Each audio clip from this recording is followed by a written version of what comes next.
Do you really have to go for that DOT drug and alcohol test? Well, yes, you do, as long as it's DOT mandated. And I say this, and I'm talking to the dispatchers, driver managers, dispatchers, safety people.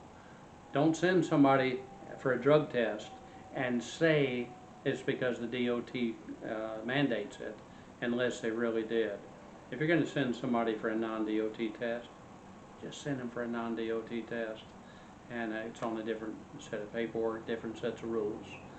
Let's talk about that. You are not allowed to give a DOT drug or alcohol test unless that test is mandated by the DOT. You cannot, in other words, basically, and if one's mandated, you better do it, because the DOT, the FMCSA, is not very forgiving if you skip or miss one or you're late on one. But basically what I'm getting at, I've seen times through the years a dispatcher wants to give you a drug test for something, and they use the excuse, well, it's the DOT, they said I have to. And they'll use that as an excuse, but if they say the DOT is requiring that test, then the DOT better be requiring it if they're going to send you on it. It has to be put on the DOT chain of custody form, and if they're not doing a mandated test and they're doing it pretending it's a DOT mandated test, they can get a lot of trouble for that. Remember, I'm jumping back and forth here a lot, but the videos I make are really good for drivers, dispatchers, fleet managers, small fleet owners, safety directors, and the information I give is really good for you to know. This is going to be, I'll say, the short version on what could be a rather long version of drug and alcohol regulations. And what I'm doing here, I'm not trying to go through all the regulations and give anybody courses and take tests and everything. My videos are made for the truck driver, education for the truck driver, for the safety professional, and for I consult a lot with small fleet owners. I've been in this business for a long time. I drove a truck just over 20 years, safety director for a 500 truck company for 10 years, safety director for a 200 truck company for 6 years, plus safety management and consultant. So what I try to do in the videos is kind of give the basics and try to help people, managers, dispatchers, drivers learn a little bit more about the process. Okay, the tests that are allowed that you give are really, there's pre-employment, there's post-accident, there's reasonable suspicion, and random. And let me give a couple of examples where sometimes they're done and they're done wrong. And this is what I've done. I've learned a lot through the years, and the purpose of my video is to kind of help you not make the same kind of mistakes. And the mistakes I'm making aren't the things I did, they're the things I witnessed. One of the first things I did when I got into safety, the guy who owned the company, first thing he did, and I would recommend to everybody out there, is to grab the federal regulations and completely read Part 40 and Part 382. Just kind of read the whole thing from one end to the other. It's amazing what read. In fact, it is amazing just reading the definitions, how much you can learn from doing that. But read it all. I've learned it. An example, one time when I was kind of lower level in the safety department, safety director, somebody had been in a DOT recordable accident.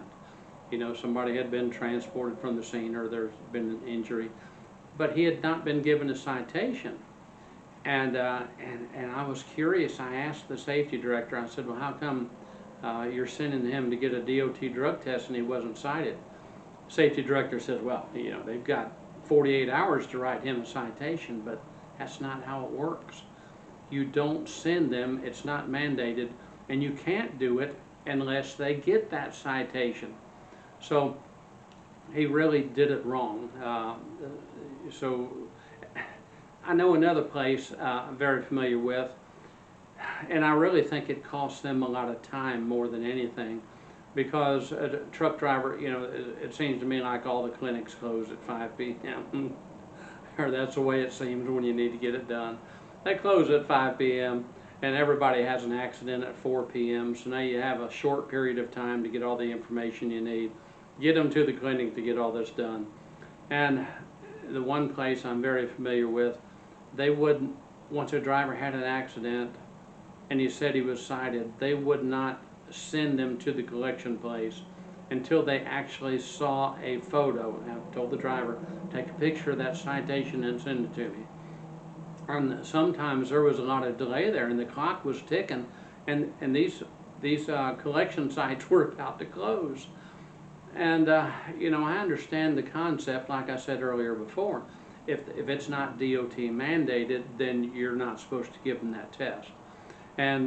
But if the driver were to call me, the clock's ticking like that, the driver calls me and says, yeah, you know, my DOT accident and I was cited for careless driving, cited for improper turn, you know, it's a moving violation. I'm not going to spend a whole lot of time waiting. I'm gonna send him, I'm going to take his word for it and send him.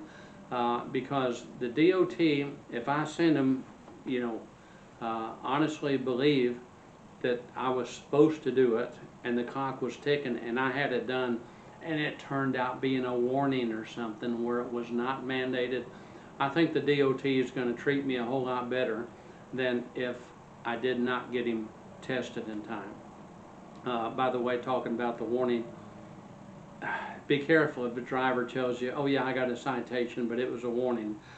And then maybe, you know, go ahead and get him to send a copy of it. But a lot of times officers are pretty big about doing things and say, well, this is a warning. But I would not consider, if the copy, that yellow citation has that big red letters in it, says warning, then I would consider it a warning, and I would say, well, it's not necessary to test because it's a warning and not a citation. So make sure and get that. Had another case where this guy had been a safety director, he'd been a safety supervisor for years. And one day somebody, he called and he'd been on a random drug test, and he calls and says, I just test positive for alcohol, but I don't drink. I mean, that happens a lot, you know. I tested positive for alcohol, but I don't drink. And this long-time safety supervisor told him, says, well, have them give you a blood test. And it just doesn't work that way. You don't go 2 out of 3 on these tests like that, and besides, the DOT does not acknowledge a blood test as a proper test for alcohol. You know, it has to be, you can do a swab, a screening test, but even if the swab shows, negative, you're fine, but if the swab shows positive, then you have to have the breathalyzer there to have that screening test to show it's positive. So it has to be done like that. The blood test is not acknowledged. Okay, going back to the post-accident testing, there are some other problems too I've seen. You know, you can, so many times I'm talking about, you know, it seems like all accidents happen at 4 in the afternoon and clinics all close at 5. I'm exaggerating some, but the problem is a lot of clinics, it's hard to find one at night, and sometimes you might be able to find one without too much trouble that will do a drug test, but it's much more difficult to find somebody who does the breath alcohol test. For instance, a hospital might be able to do and have the paperwork to do a DOT drug test, but oftentimes they don't have a breathalyzer. I talked with somebody who's a safety director of a huge company, and here's one of the things I learned the easy way, learned from somebody else. He said that he had a driver involved in an accident, and you know, they couldn't get the test done, so they more or less recorded it. You know, I tried here, he's in this town, I couldn't get it done. DOT audited him and said, you know, you're going to have to do a better job than that. So I said that dinged him pretty bad on his drug and alcohol basic. But so I learned then, if you're not going to be able to get that test done, you better write down, I tried this clinic here, they were closed. I tried this clinic here, their breath alcohol machine was out of order. And another thing, sometimes you're going to have to get a mobile unit from a long ways off. And they're rather expensive too. And if you tell the DOT I didn't get the mobile unit because it was too expensive, they're going to tell you that's the wrong answer. So I've seen a lot of times I've had to pay $400 or $500 to get a mobile unit to come down to the site. A lot of times after the accident, you know, your vehicle is you know, not operable, and you have to get somebody to come to them. So make sure you put down, and you better put down 4 or 5 different places you tried to get this done, and show that you've exhausted all your resources and you tried everything. If you're going to say that you couldn't get it done, then you better have a lot of evidence, a lot of places marked down, and you know, before the DOT is going to accept that. Okay, random testing. Randoms. A lot of people do it different ways. You know, you can do it in a lot of different ways. I went ahead and always had my testing done monthly. You know, had the names drawn monthly instead of quarterly. For the size companies I was with, I kind of found that was the easiest way to do it. The DOT, it pretty much lets you know that once that name's drawn, you need to get them down as quickly as possible. And I've always felt it was okay, you know, that the places, if you have a lot of different terminals and they're going to get to a terminal the next couple of days, you go ahead and wait to it until they get to a terminal, as long as it's done all in that testing period. It's so much easier to where they can park there and have a dispatcher help them either with a company car or provide an Uber or something for them to get tested. I've seen a lot of places to where it's more difficult, in my opinion, with owner-operators because they own their own truck, and sometimes you have as less control over them as what you'd like to have, and you tell them sometime, listen, I need you to stop at such and such a place and give me a call. Yeah, well, they can say, I've got a load going somewhere, I don't have time to stop and give you a call. Why do you want me to call you? And you know, actually, once you tell them that they're on that list and they have to be tested, then you can't, you know, wait till the next day. I've seen some people that say, well, on the drug test, you have to get it done that day. On the alcohol, well, I'll get into that for a minute. I've always had this policy to where once you tell them they have to be tested, my policy and my written policy had to be done in 2 hours. Or it would be a refusal, unless that they stayed in communication with you. Sometimes it just can't happen. And again, you're going to find a lot of times there's an accident. You find out that it's a DOT accident. They're getting cited, and you know the clock's ticking, but and the truck is going to be towed. So your driver doesn't have a means of getting around anywhere. It's difficult looking through all the books and trying to find a place that can get them tested. It's not that difficult during the day, but sometimes at night it gets much more difficult. One thing I've done a lot was hire a custard or an insurance adjuster or somebody, which I had insurance adjusters go to the scene of most of my accidents anyway. But tell the insurance adjuster, I'm going to need you to help facilitate getting that driver to a testing site, and they're always going to be willing to do it. They get paid for it. So that's what I would recommend. You know, feel free to get an insurance adjuster to take them to the collection site. Also, make sure that once the driver gets there, this is the case, don't let him leave that site until you have the paperwork, have them send you a copy of the paperwork showing that the proper drug test was done and the breath alcohol test was done. Because sometimes these folks will just kind of forget the alcohol test, and the driver will leave, and now all of a sudden you're going to have to send them back. It turns into a big mess. Then there's reasonable suspicion. And there's the case where I was talking earlier to where somebody's bad about a dispatcher telling somebody, you know, I'm sending you for a drug test, and don't really know why, and say, well, the DOT mandates it. And the DOT does mandate reasonable suspicion testing. Now keep in mind, all of your managers are supposed to have reasonable suspicion training if they deal with drivers. We're talking about dispatchers, probably all your safety people, upper management. If they are in contact managing drivers, they have to have that reasonable suspicion training.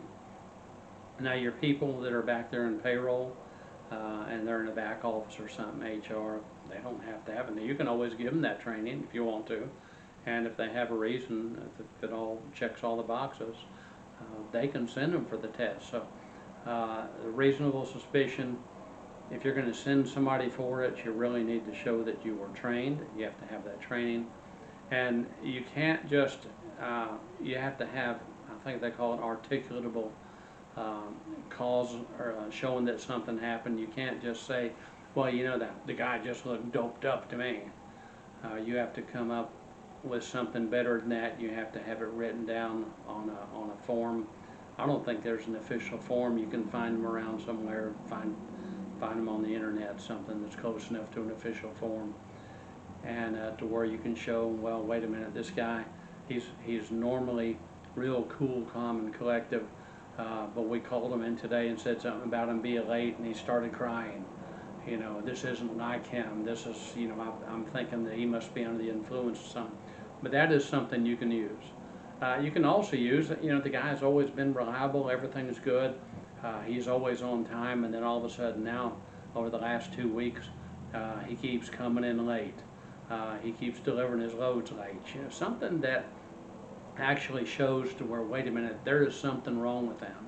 And, you know, it could be just problems at home, family problems, but there is the kind of thing you need to document before you send them for a test. The odor, and that's the thing about the breath alcohol test, that's usually pretty easy. You can say, I smell it on them and they're stumbling. That's a pretty good, you know, indication that you need to send them for a test. But you also need to make sure, and you don't have to fill out that form before you send them for the test, but you need to do it within 24 hours, and you need to have that, make sure it's documented before the results of the test come back. But make sure all of your managers are tested. And they have to have an hour training for drug and an hour training for alcohol. And there are a lot of different ways you can do it. There's the J.J. Keller, Infinity, people like this. My TPA, I don't even know if they're still in business yet, National Med Test. They always send me the information and all the paperwork I need, and you know, online courses. But make sure that all of your managers are trained for reasonable suspicion testing. Pre-employment's always fun. And here's another place I want to talk about some of the regulations. The DOT says that you know, you can't test them on a DOT test unless it's DOT mandated. It has to be on the DOT paperwork, and they're real funny about this. So if you're going to decide you're going to do DOT testing and non-DOT testing, well, the DOT test has to be done first. And if it's going to be, let's just say you're going to do non-DOT testing because you want 10 different types of drugs tested, that would be a non-DOT test. It would have to be on a non-DOT form, and it can't be combined with the DOT test. In fact, the DOT test would have to be on the DOT paperwork, and they're testing for what, marijuana, cocaine, PCPs, opioids, something else. But and that's all they're testing for you. Now you might want them to test for 10 different things. That's going to be on a non-DOT test. And if you do that, it may sound real good, if you know, but overdoing it does not satisfy the DOT. So just have the DOT test done the way it's supposed to be done. And in fact, they demand that the collector, you know, take the urine in that sample, and they have to pour it out. They can't use that now for your non-DOT test. Have to do a whole nother collection of urine and all new paperwork. So another thing that's getting pretty popular, or was popular, I did it, was hair follicle testing. Hair follicle testing, you know, the thing is, cocaine can get out of somebody's system in a day or two. So, you know, they may attend orientation today. They may have done cocaine a few days ago when it not show up. When, you know, the cocaine can show up in a hair follicle test, you know, for 90 days. Marijuana is fat soluble, so it'll show up for a lot longer than the probably 30 days it will in a urine test. So after we would send somebody in orientation for their their DOT test, and they come back assuming it's all negative and everything. I tell them, well, the next day you're all going down to the clinic and you're going to get a hair follicle test. And they would learn a little bit about it. I remember when I first started doing it, have 15 people in orientation, tell them tomorrow everybody's going for a hair follicle test, and the next day it seemed like 5 of them came by and they were shaved from head to toe. I had to make a whole new policy that you can't work for me unless you can provide a hair sample. So remember the different types of tests. I do remember somebody one time, he got audited by the DOT, and he was just so proud of himself because instead of the 5-panel DOT test, he did a 10-panel. And he just thought that was wonderful because he was checking for more drugs. As far as the DOT was concerned, he didn't do any drug testing at all because they didn't do it the DOT's way. So make sure, and let's go back there. Drivers, it doesn't hurt at all for you to become familiar with all these rules. If you're a dispatcher, especially safety directors, safety managers, fleet owners, take the time to read Part 40 and Part 382, and from one end to the other, it'll teach you a lot. But there's a lot to do with the drug testing. Drug testing better be done properly, and there's a whole lot more than this, and one of these days I'll do the long version. I'm Danny Drummond, tips and tales from a trucking safety director. See you next time. Now I do a lot of these videos, and they're really made for the drivers, for dispatchers, safety people, and I even consult a lot of small fleet owners. So take the time. I've got a lot of other videos done. Take the time to subscribe to this and look over the other videos I have. I'm going to keep putting them out, and check them out. Like, subscribe. Oh, don't like it, subscribe, and feel free to make a comment.